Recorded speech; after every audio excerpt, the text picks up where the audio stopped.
Good evening. This is Genius Kev welcoming you to Legit Fantasy Sports, Legit Fantasy Basketball, produced by Legit Fantasy Sports, produced by LegitPodcast.com. This is our Thursday night NBA Finals edition, and we're kicking off a little bit late. It's about 8:15. The second game starts at 9 p.m. So we're going to try a little something different tonight. We're going to stay focused. We're going to move through our topics quickly. We're going to be disciplined, and we're just going to talk about the finals. Now, I get it. You don't believe that. You've seen the show a bunch of times.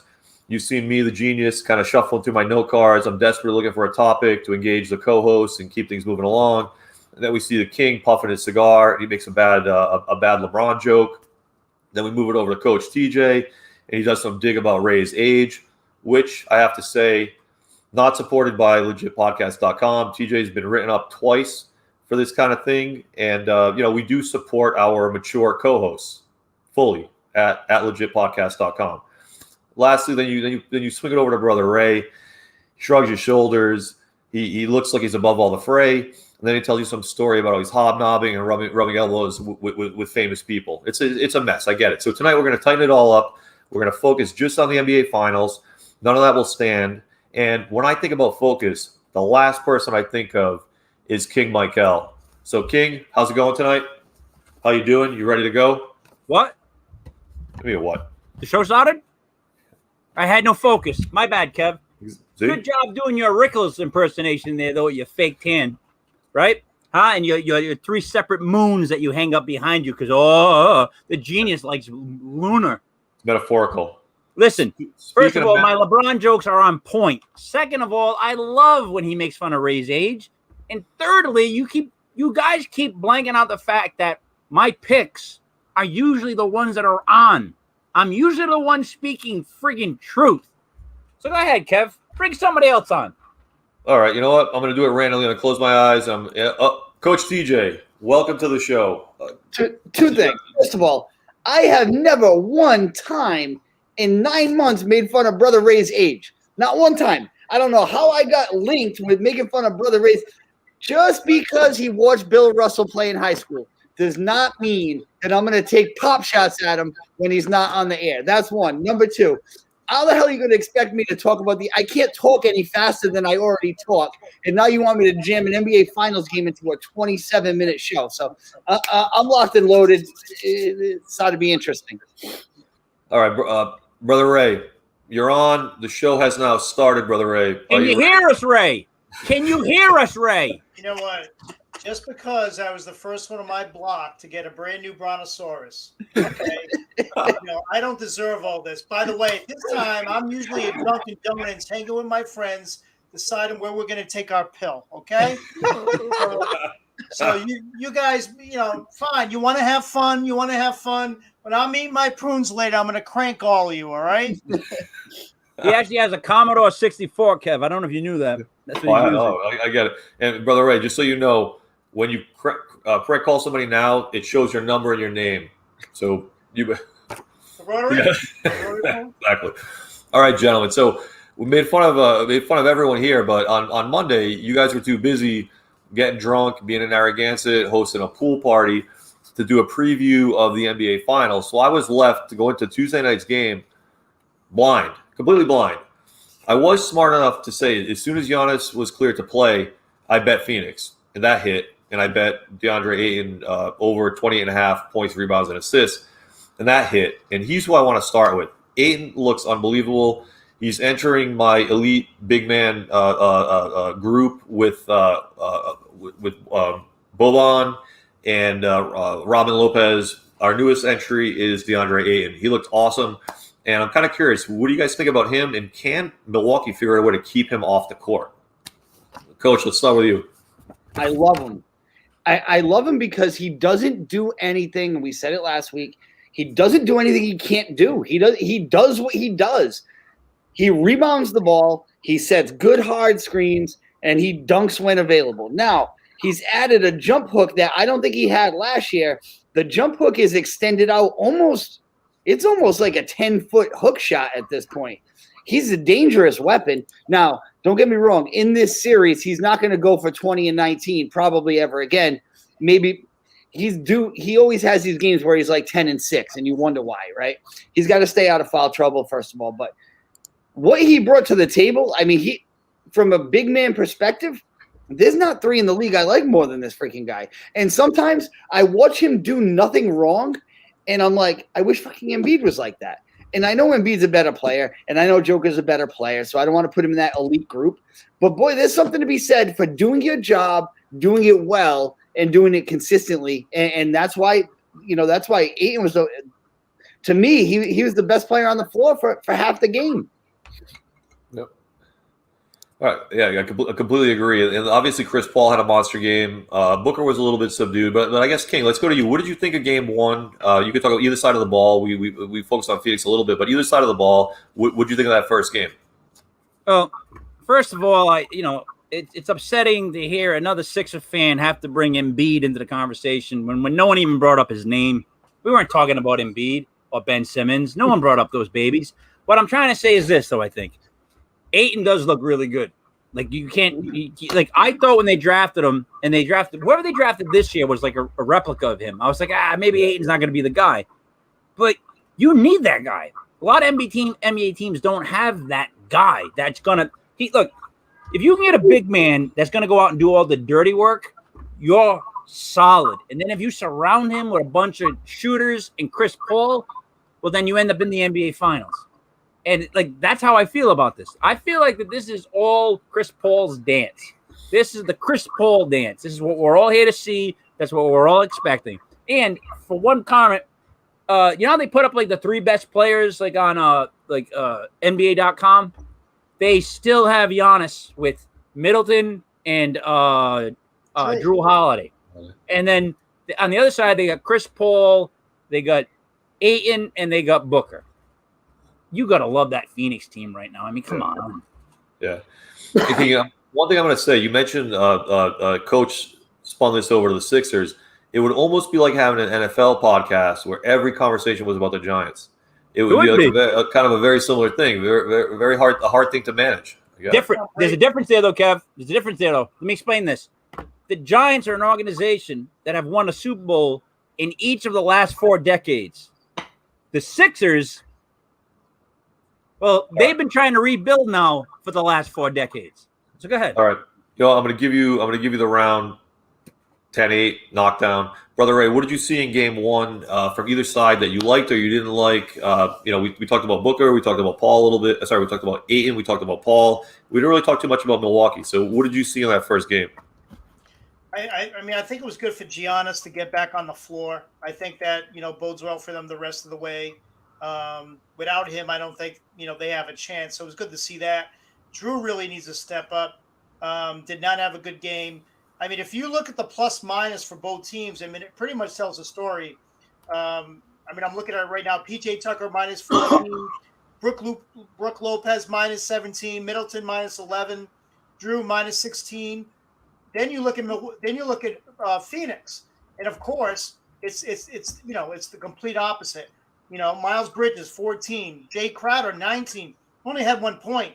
8 and 13, Booker 18, Paul 17.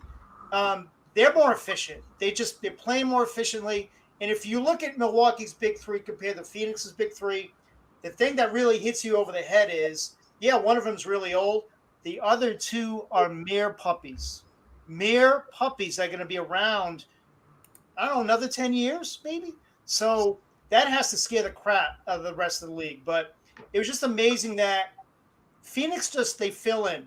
Their wing players are just so much better than Milwaukee right now. And I didn't expect that. But right now, Bridges, look at the game Bridges played. Where did that come from? Crowder has a crap game. Bridges comes out, drops double digits. People are just stepping up. And they're playing really well on the wings. Great defensively. We talked about Ayton. We know about Booker. We know about Paul. Right now it looks like it's Phoenix's series. Yeah, and so I want to talk about one thing, and then I want to ask you all a question. But you brought up Brook Lopez. And that was one of the things that I noted. He looked so out of place on defense. If he does the drop coverage thing, Chris Paul will drive and then stop and pop. he just can't. He doesn't seem like he can keep up. Like he can shut it down. Like what do they? Like what does Milwaukee do? I mean, coach, like if you're Bud, what do you do with the Brook Lopez problem? Because he scored 17 points. I mean, so you got some offense, but he looked terrible out there on defense. He can't stay in front of these guys. And this, King Mike said it, this is about Chris Paul. That's what this – if Phoenix wins it, it's like putting the icing on top of the cake for Chris Paul's Hall of Fame career. He is not going to allow Brook Lopez to freaking guard him. And he's not going to – so in the regular season, a lot of times Chris Paul will get that switch and then get into an offensive set. He's in attack mode right now. Like, he's not a 30-point scorer career-wise. Like, that's not him. But right now in this finals and in the conference finals, he's like, no, I'm gonna kick your ass and get 40. If they continue to switch on the perimeter, Chris Paul's gonna go for 30 every single game because there's just no way Lopez can stay in front of him. Now, this is with Devin Booker not being able to make a jump shot. Like, Booker, I don't think made a three. If he made one, he made one. But there's no way they can run any kind. They have to almost take him out of the game because they can't switch with him in the game when Chris Paul's going to be uber aggressive. And he's a vet. He's not going to take a night off. Remember in the Eastern Conference Finals, Giannis went a game where he didn't take any threes. All he did was go in the paint, and he was effective. And then the next game, he went away from that. He started taking threes again. Chris Paul's not going to do that shit.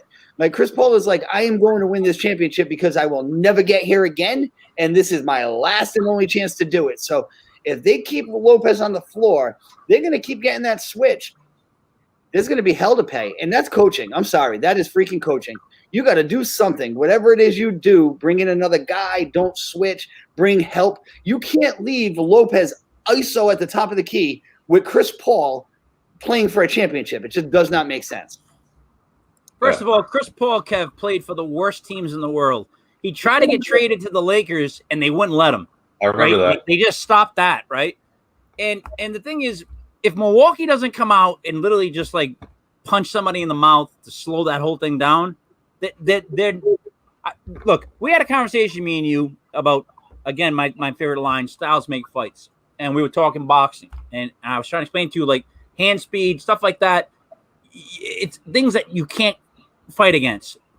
The Suns have that foot speed, hand speed thing, and they do have the killer in Chris Paul. Like, Chris Paul wants that championship more than anybody else on the court. That's a fact. And that guy is good enough to where when he wants it and he knows, like he just said, coach said it, this is his best and last chance, in my opinion. He's had some horrible teams. He will ball out. And Milwaukee does not have right now, you take Giannis off the court, you don't have the people to keep up with this team. I mean, I see them winning the game? Yeah. Like I said, I keep waiting for Giannis's brother to come off the bench and just provide some smashing, some physicality, something, you know what I mean, to switch this. But if they don't, and it comes down to shooting, I'll take the Suns any day of the week, twice on Sunday. Yeah, and like the thing that's still just gets me with the Suns, with Milwaukee is like they get into these. It almost like they get nervous and they get into these like long droughts where their offense falls apart and they start like taking shots way early in the shot clock and like it almost looks like Holiday and Giannis have a problem playing together, and like I don't know how you fix all this, because what I was going to ask you guys as a question is it's only one game. And Coach, you said this at the beginning of the playoffs, so that's my overreaction. Like, just Milwaukee can't pull this off because they look nervous, and Giannis and Holiday can't play together, and Phoenix has a killer instinct. But that's my overreaction. Like what else is like a big overreaction? Like, is this still a series? Yeah. Or like is? Yeah. Oh yeah. So to me, it's definitely a series. One thing that's got to happen is they have to go small, and any coach with half a brain knows Lopez can't be on the floor. If they go small and they put Giannis on 8, and then when they get the switch on the top of the key, now at least Chris Paul has to shoot over Giannis instead of just beating a Lopez brother. Lopez is 10 feet away from him, but they still got to play games in Milwaukee. You're not going to get – he only scored 20. Like, he's good for a 35-point game, right, Giannis? Holiday's going to have a game. This is going to be a 5 or 6 game series no matter what. I don't think it's an over series. even if Phoenix were to win tonight, I still wouldn't think it's over because they got to go to Milwaukee, and it's gonna be a tough environment. Bridges not gonna play as well on the road, so no, we're in for a series, but adjustments have to be made, and that's what I give the coaching advantage to Phoenix when it comes to that going forward. Yeah, guys, I'll tell you what really impresses me too is you look at the composure of Ayton and Devontae Booker right now. I mean, you look at the way those guys are playing right now, and yeah, I think it has a lot to do with Chris Paul kind of molding them and making them into players, and really leading by example. But it's really rare for players that young. I mean, Ayton looks like he's 66, but still, I mean, we know he's not. I mean, for them to play with that composure and just really have their head about them in the most crucial and toughest situations at the end of the game, that is extremely rare. Guys, if you needed one position to be that vet to guide your team through the playoffs, it would be the point guard, right? The guy that's running the show. That's who Phoenix has. Booker, to me, is one of those Luka, Trae Young, new guys that just can go lights out, right?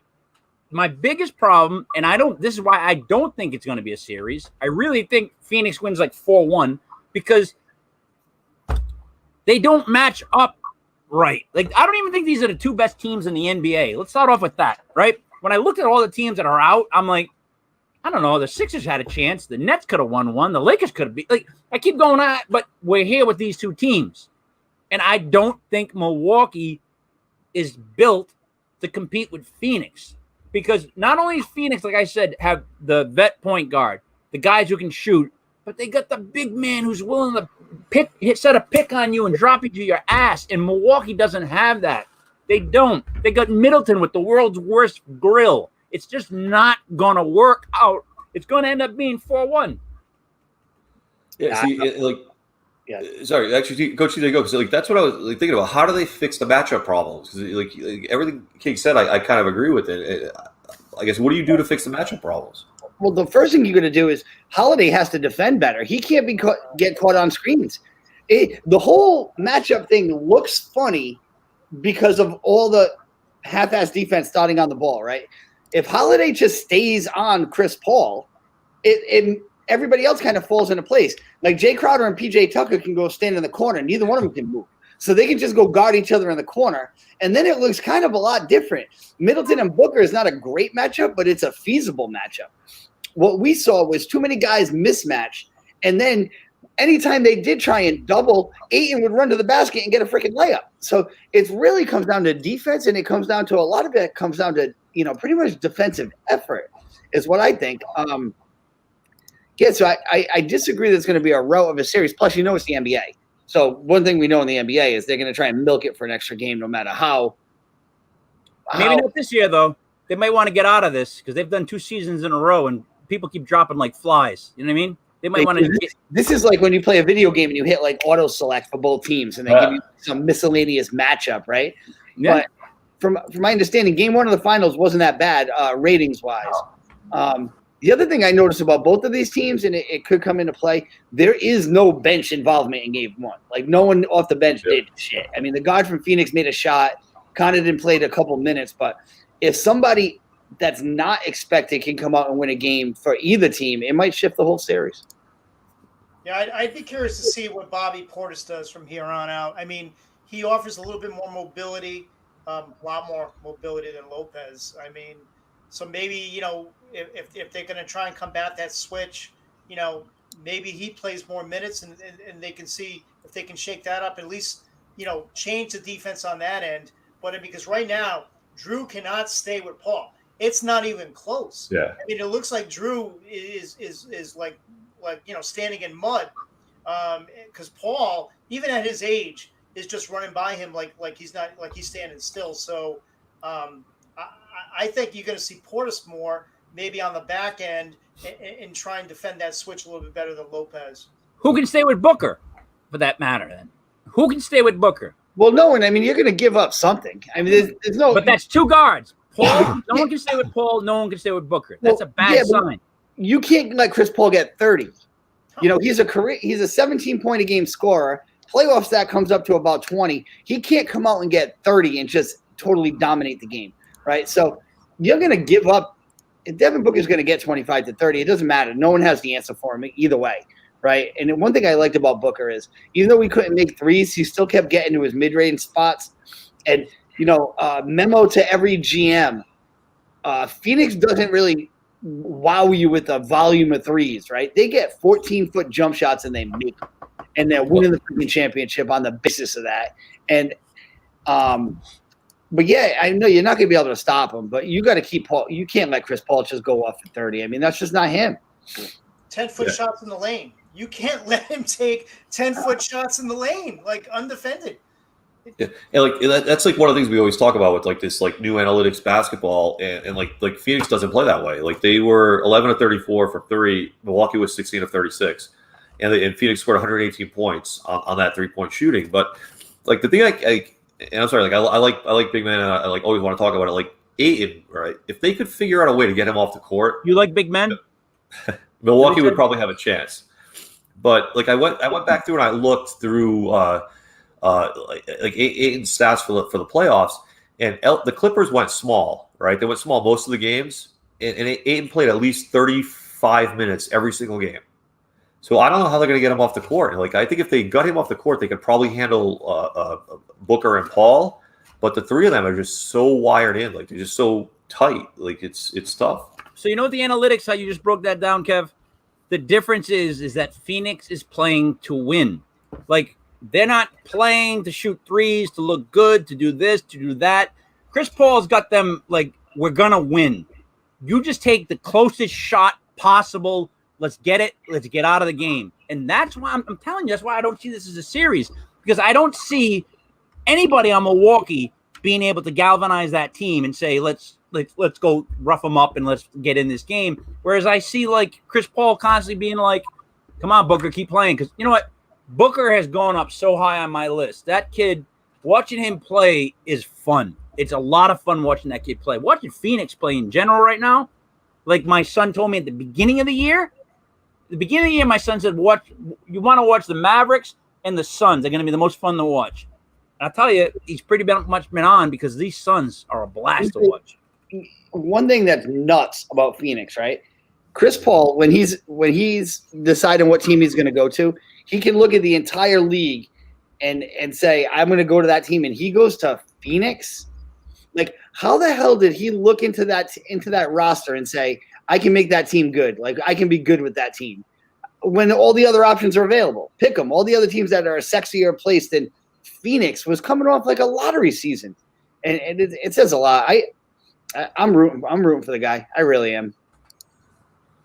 Yeah.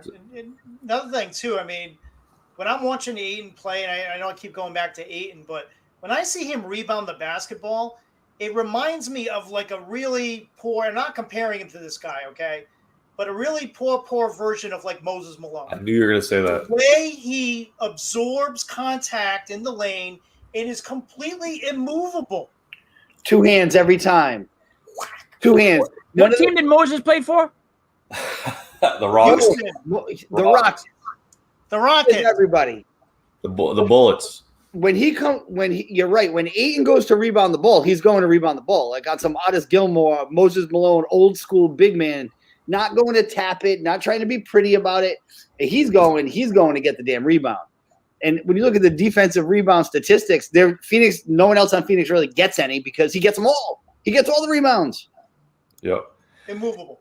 Yeah, and Brother Ray, you were saying like Ayton already looks like he's about 31, so he may be following that Moses look because he like looking at him like this kid's only in his second year. Like how is that possible? But one thing also we haven't seen in a while, and it's been like 6 games since Booker has had a 40-point game. Like I think obviously he had the face mask and all that stuff, but it almost looks like he sort of subdued himself as a scorer just to make everything else work for the Suns, and that's really awesome to watch because like it doesn't look like he needs his shots. He bought into winning. Like that's what I'm trying to say. Chris Paul's got them all bought in to doing what they got to do to win this championship and go home. He really does. They're all playing their roles. Can't say the same about Milwaukee. Can I give a shout out to Calipari on that too? Like Booker in that Kentucky system was not out there taking 38 shots a game, and Booker seems to know how to play with other talent, which is really going to help him in his career because Chris Paul's not going to be here forever. But if Booker gets the reputation of a guy that knows how to play with other talent, that's going to help him bring some people out there or wherever he happens to end up in his career. Because one thing you don't want to be is a selfish bastard who doesn't want to see Chris Paul go get 30 because I'm not getting my regular shots. And you can tell by watching Phoenix, they don't care who shoots, who scores, as long as we score. You can really feel that when you watch them. Whereas some of these teams in this playoffs aren't here today because it was my turn, your turn, or I got to get mine, or we got to get him a shot. Phoenix doesn't do that shit. And it's, you know, it starts with coaching, but it starts with Chris Paul. Brooklyn. Yeah. It's everything that's right with basketball right now. None of them pass up dunks so they can make passes because they're freaking cowards. Ben Simmons, none of them. Anyway, yeah, Mike. All right, all right, TJ, we're gonna tee you right there. That was a little too much on the Sixers reference, but brother, so you talked a lot about Ayton, like all those comments on Booker. You agree? Like you like what you're seeing from him? You know, what do you expect for the rest of the series from Booker? Again, I mean, he's really, and we talked about him, like, you know, really adhering to the team concept. You know, that's all Paul. You know, they're basically following his lead right now. And you know what? That's the sign of a team that's going to be successful. Like, everyone knows what they need to do. There is no second guessing. Like, oh, should I dunk the ball? Should I pass it to someone who shoots 60% from the free throw line? No. They know what they're doing, okay? Everyone knows what they're doing, and there's one voice, and they're following that voice. And right now, Chris Paul has the stones to say, guys, get on my back, and if they're going to play me like this, I'm gonna take 20 shots a game, and if they're 10-foot shots in the lane, yeah, you're going to let him take 20 shots a game. Booker, again, the maturity level he has shown this year. And this is dating a Kardashian, by the way, okay? Oh, he's dealing with the Kardashian curse on top of all this. So I give this kid all the credit in the world. I hope the Kardashian curse doesn't kill him because I really like him. And, again, he at any given night, he can erupt and score 40. So it's good to know that and have that in the bank and know that you don't always need it. And if the adjustment Milwaukee makes tonight is to double Paul coming off the screens, he's the kind of player that will let Devin go take 30 shots. Like, you really feel like Phoenix is playing for the best interest of the team. So if we don't get that matchup tonight, if they don't get that switch or they double and Devin Booker can go one-on-one against a Lopez or he gets a chance to back down a friggin' Holiday, Phoenix will go right to it because they really don't care who scores. It's really cool to watch. Really, really cool. Hey, Kevin, on that note, in 1946, the Syracuse Nationals were a franchise. They were sold eventually in 1963 and changed their name officially to the Philadelphia 76ers. Now, the 76ers are the oldest franchise in the NBA. They're named after the 1776 signing of the Declaration of Independence, which was in Philadelphia. They won their second title in 1967, led by Chamberlain. They won their third title in 1983, led by Julius Erving and Moses Malone, who plays like Ayton. Just so we caught up on all the 76ers stuff. Go ahead, Kevin. By the way, 67 and 76, flip it. You got something. That's the D-League team, right? All right, gentlemen. So here we are. It's game 2. It's a quarter of. The last line I looked at, which was about an hour ago, was Milwaukee plus 4.5, and the over/under was 220. Now I'm thinking I should be all over Phoenix. Phoenix minus 4.5. I should probably be all over that. But the only thing I want to ask you guys is, what do you think about Giannis in his second game back? 2017, not a bad game, which is crazy. Everyone's like, yeah, he looked a little late. He looked a little slow. He looked a little bit out of shape. He looked like he wasn't attacking as much. Guy scored 20 points and 17 rebounds, and like that's where his bar is at. So do you think he gets a little better and maybe they steal this game, or do you think Phoenix minus 4.5 is the lock? Ray, let's start with you. I mean, honestly, I do like. I think first of all, Giannis, I think is fine. I think he played a great game for his first game back. I think he'll be more aggressive. I think he was testing that, testing it out, testing the knee out. It seems to perform well. We haven't heard of any setbacks. I think he's fine. Even if he's fine, though, I think Phoenix at home right now, I think they're just a tough out at home. I think Milwaukee's, when they get back to Milwaukee, I think that's when you look at what the line is, and then you go Milwaukee to take that third game. But right now, I mean, I don't think I can get off Phoenix, even with the 4. Yeah. Kev, listen, we've said this whole show was positive things about Phoenix and somewhat negative about Milwaukee, right? Giannis is hurt. Whatever doesn't kill you makes you weaker. It doesn't, like, I hate people who say shit like whatever doesn't kill you makes you stronger. No, it doesn't. It almost killed you, so you're now weaker, okay? And you got to play another basketball game. His knee doesn't all of a sudden get miraculously better after like one training session. He's hurt. He's definitely hurt. So he's maybe at like, what, a B plus of his ability? But let's just say that. You're not going to pull it off. Like, everyone keeps saying, oh, yeah, he looked good. He had his numbers. Dude, that guy could score 70 a night. You know what I mean? Those numbers were good for like somebody else, but for him, no. So whatever doesn't kill you makes you weaker. Phoenix. Okay.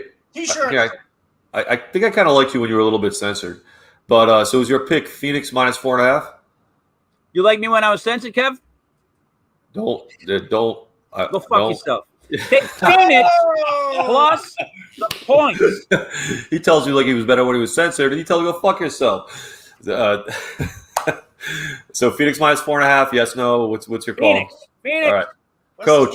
Raise the raise the social sort of quotient of this conversation. What do you think about this game tonight? Do it without cursing. Do it without insulting Brother Ray. Just talk some basketball. Let us know what to look for and who to bet. I'm taking the points. I'm taking the points. It feels too easy. Often it is too easy. He didn't have to travel to Phoenix. He hung around. He got his therapy. He's in the comfortable climate of Phoenix, Arizona. I think he comes out and looks a little bit more bouncy tonight. I think Holiday's a little bit better. I hope Phoenix wins the game, but I feel like taking the points is the way to go. I don't see this being some kind of runaway train as much. I mean, we're over here commenting on game 1, so we're only talking about what we saw in game 1, but let's not forget Milwaukee's good. Milwaukee's a legit team. They beat Brooklyn, for goodness sake. They made quick work of Atlanta. They're a good team. I don't think this series is one where one team's down 3-1. They're not the Clippers. So they're either going to win game 2 or game 3. I feel like game 3 is going to be a tough one for Phoenix, going into Milwaukee. But tonight's going to be a close game right down to the end. I hope Phoenix wins, but I'll take the points. Yeah. All right. So you're saying Milwaukee +4.5. Brother Ray, King Michael, both on Phoenix. I'm probably on Phoenix now. Here's the other thing that kills me with Milwaukee versus Phoenix. If you had last shot of the game, obviously you'd love to have Chris Paul take it. You'd love to have Booker take it. If I'm on the Milwaukee side, I don't want any of those guys taking the last shot of the game. I don't want Giannis touching the ball in the last possession of the game. Middleton. Is it Middleton? I guess. It's probably not Holiday. It's probably Middleton. Like when you start thinking about that, I think it's a huge advantage to Phoenix. It probably is, but Holiday's not scared to make a big shot. Oh, no. I've seen enough Drew Holiday in my life, former Sixer, to know that he is absolutely not scared to like step in and take a shot with 20 seconds left in the game. And Middleton plays with a lot of courage as well. I know he had some big playoff moments against Boston in the past, but you're right. It stinks when it's not your best player, or when your best player has to be like, he's not even a decoy, because you're not fooling anyone if you run him off the double. But they have guys that can take and make a big shot. I mean, you don't get here without having some clutch players. Yeah, and keep what do in you think of mind, that? if Giannis gets in the lane and he plays the way he plays to his strength, nobody can stop him inside the lane. Not DeAndre Ayton, not anybody, not two players. So if he plays his game and he's healthy and they get him the ball inside and they can get that separation. Can I bring up a stat that I just saw, and I didn't even hear it. I just saw it. It's been 1, 2, 3, 4, 5 games in a row that Giannis hasn't been the leading scorer for Milwaukee. Oh wow. Kev, That you notice all they said about Milwaukee was ifs, buts, and maybes. Now, who has the best point guard? See, he's leaving. He knows I'm right. Who's got the best point guard out of the two teams? Suns. Who has the best shooter/scorer out of both teams? Suns. Who has the best defensive player down low right now to do the dirty work? Suns.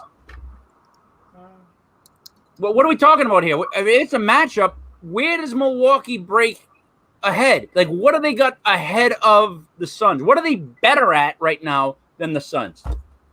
Other than wearing blue. I mean, you could have said the same thing about Brooklyn, too. I mean, they're more of a team. Milwaukee is really the sum of the parts rather than the individuals, just by the way they've played. I mean, they were outmanned by Brooklyn. You mean everybody's outmanned by Brooklyn, and they came out on top. Brooklyn got beat by karma. They got beaten by karma, and everybody loved it. What I'm trying to say is, literally, point guard. Who'd you take? Obviously, Chris Paul. A shooter, scorer, Booker. Right now, defensive player that's going to be down low, get rebounds, clean the boards. Ayton. How is this a conversation? This is the problem I'm having with this matchup. Everyone wants to say Milwaukee's in it, and every time I look at it, I think Milwaukee. In a weird way, I'm like, Milwaukee might be a better team, but this matchup does not fit them at all. It just doesn't. Yeah, because like before the series started, assuming Giannis was at full strength, I was like, I'll bet Milwaukee because I think they're a better team. But when you see the games play out, and again, granted, it's one game. Let's be honest, it's one game. This is overreaction night. But I'm looking at it, and I'm like that's what I see. You see Chris Paul doing whatever Chris Paul wants to do. You see Booker hanging around, like he gets the ball, he scores. You see Ayton, you see Paul drive in, launch some lob pass to Ayton, who just slams it, fixes his beard, tightens the afro a little bit, runs the other way, jogs the other way because somehow he's 22 and can't run anymore. But they make it look so easy, and like then you see Milwaukee, and it looks hard. They look confused at times. They look at times their offense is, like I've said it to you guys so many times on this show. They frustrate me so much. If they would just stick to their plan, like and not look at the scoreboard unless they're down, unless it's like the last 2 minutes, they'd probably win every game. But they get flustered. It looks like, and Chris Paul doesn't. We talked about this. Chris Paul doesn't get flustered. Sorry, brother. I know. I will want to mention too one matchup that I think definitely favors Phoenix is coaching. And I mean, I will take Monty over Bud any day and twice on Sunday. So I think that is a definitive edge. And I thought we saw that in the first game. All right, so you just added coach to it. Coach, point guard, shooter/scorer, and big guy down low getting rebounds. Phoenix has the plus on all of those. Tell me how Milwaukee wins the series. Well, I'll give you a couple things. Milwaukee was down in the last series. They were down 2-0 in the series before. Milwaukee is a battle-tested group of guys that have been in the playoffs like for years and years and years. And you can't put a number on that, and you can't put a this on that, but it's not like they've never lost a playoff game or been down before or don't know. Now, they haven't been to the finals, granted, but, I mean, it's a club that's been good in the NBA for years. So, to me, I don't think there's a situation where Phoenix – sweeps them. I don't think there's no sweep involved here. I don't even think it's that. You believe that? Coach, Brother Ray's been playing basketball since the 20s. I could take him out in the yard right now and beat him in a 21, up to 21. I could probably spot him 15 and still beat him. So what are you saying? Like just because they're older, they've been around. Look, no, it's not even that they're older though. Experience matters in the NBA. Playoff experience is absolutely a criteria to win in the NBA. And it has been for as long as I can remember. So, and Chris Paul is the guy who has the most experience and knowledge about the NBA. And you're right. He's the guy that's going to lead them to the win. I hope so. I'll tell you who's not going to win. Tyson Fury, who this fight just got postponed, you son of a... Why? Well, why did it get postponed? He's got the China virus. Dude. That ruins my whole... Talk on that for 1 second. He should have fought Anthony Joshua. I don't know how those two got knocked off track and they had to have a Deontay Wilder 3, but there's no way Deontay Wilder beats. I just watched the Wilder fight came on the other night, and I watched it again. It was embarrassing. They shouldn't be fighting. I know it's the NBA. It's coming on in 5 minutes, but I was throwing a party for this damn fight, and now I got to cancel the party. I'm not having people over here to watch nothing. stupid ass. Anyway, to answer your question, Mike, I think Phoenix wins the series, but by no means is it going to be a slap around job. And if there's going to be a game to win, it's either tonight or when they go back to Milwaukee. So I'll take the points and we'll reconvene on that. Yep. So the last thing I want to say is the Phoenix crowd. The Phoenix crowd is unbelievable. Last time I saw a crowd like that, me, TJ, Mastradamus were in Florida in late October of 2020. Unbelievable crowd. They're all a bunch of crazy white guys screaming and yelling. I love watching that. So that's cool. All right. So if anyone's looking to make a bet tonight, I'm going Phoenix. Brother Ray's going Phoenix. King is going Phoenix. Coach TJ says take the points. We'll reconvene on Monday night when 2 and 3 have played. Before we wrap up, King, what do you want to add? I just want to throw a couple quick things really fast. One, I want to know what the other two guys think the series is going to end up being, like number-wise, because I'm on record of saying 4-1 that Phoenix wins. And then secondly, I just really quickly want to say that Atlanta making McMillan a full-time coach is it's the dumbest and smartest thing I've ever heard. Like, of course he should be of course he should be. Like, that's a no-brainer. For that to be like a big deal, it's like, oh, really? You know what I mean? Look at the job he did. But 4-1. You guys, what do you think? Coach? I like Phoenix in 6. Yeah, so I guess 4-2 is what I'm saying. Phoenix in 6. Brother Ray? Yeah, I go 4-2. I think Milwaukee will get 2 games. Yeah, I'll go 4-2 also. Although I hope it's 4-3, so I would love to see a 7th game. But all right, gentlemen, we're getting wait a minute. Well, hold on. If it goes 3-3, yeah. now we got a game because do you think in one game Milwaukee could play big and slow and just grind them out with the players they have? Could they do that with Holiday and those guys? I think in a one game, Milwaukee might have a chance. I think if it gets to game 7, I'd be actually a little bit worried about my Phoenix. How many games do you think they're playing tonight? They're playing one game. You made it sound it was like it was Phoenix playing against the UNLV junior varsity women's team. And now you're saying in one game Milwaukee can win the bleeping finals. Because I'm saying if they get some wins under their belt and have any kind of confidence, then they're going to be dangerous. I don't think that's going to happen. I think they're going to lose tonight and they're going to lose the next night. Maybe they'll win one game, but eventually it's going to be 4-1. That's my point. My other thing was if it gets to 3-3, things change. Yeah. All I'm going to say is if we play a game of 21, King, I will finger roll you to death. See what I mean? Finger roll. Finger roll. You will have nightmares about me for weeks. Right. I would throw your finger roll over Everett's house. It would land on Middle Spring by the time you were done finger rolling. I would be throwing Andrew Toney jump shots on you like and you used to use the glass on all your shots. What are you talking about? Sneeze on your nose. I would just back you down. Again. I would just back you down and take every shot like this. Hey, I'm no Jesse, all right? Yeah, and I broke his nose last time we played. Keep that in mind. I would pay money to see this. I would actually pay money to see you guys play one-on-one. Whatever it's not worth the money. I would destroy. I could play him and Jesse one-on-one, and I think I could still win 1-on-2. There we go. Next year on the NFL show, King said he could throw a football over them their mountains too. That was. I'm not joking. I'll put the bet down right now. I'll tell you what. Ray, his son, Jesse, his stepson, against me and my son, 2-on-4 to 21, we win. I'm throwing it down. You can film it. We'll film it for basketball. It'll be what we do after the season ends. I know I'm right. All right, so Brother Ray, the gauntlet has been thrown. We'll have to get Jesse in the loop and see if you guys can work this out. That aside from that, I'm not asking anymore, King. That was your final thoughts. Coach TJ, final thoughts for the night. No, I think I said everything I got to say. Brook Lopez, stop switching out there, dude. You can't guard him. Perfect. Brother Ray. Yeah, I'm just looking forward to this game. Let's see if Milwaukee can get off the canvas. Yeah, you better go practice your finger rolls. Oh, I think I penetrated the soft underbelly of the armadillo. Finger roll.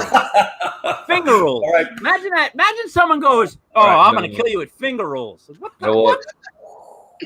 Everyone's muted. We are wrapping this up. This has been, I don't even know what this show is about What anymore. is this, the 80s? Oh, I don't even know what this show is about anymore. We talked about football. I think the TJ got us off track. Brother Ray's talking about finger rolls and Andrew Toney jump shots. But this was supposed to be legit fantasy basketball.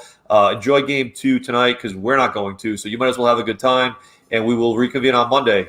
Thank you all. Drew Holiday with the finger roll.